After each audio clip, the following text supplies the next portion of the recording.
मानस को मानस में उतारिए। पूज्यपाद गोस्वामी तुलसीदास जी ने महिमा गाई। मंगल करनी कलिमाला हरनी तुलसी कथा रघुनाथ की। मंगल सुनकर आप भी गाइए। कलिमाला हरनी तुलसी कथा रघुनाथ की। गति कूर कविता सरित की जो सरित पावन पाथ की।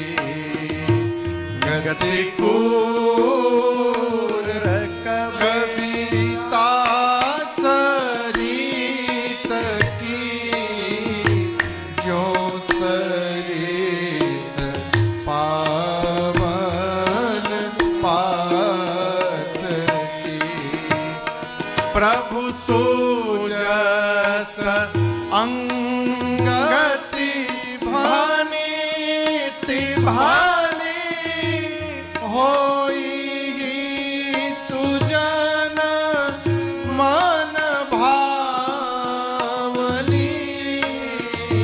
प्रभु सुजस संगति भानीति भानी होई सुजन मन भावनी। कैसे? भव अंग भूति मसान की सुमिरत सुहावनी पावनी। भव अंग भूति मसान की सुमिरत सुहावनी पावनी। सुमिरत सुहावनी पावनी।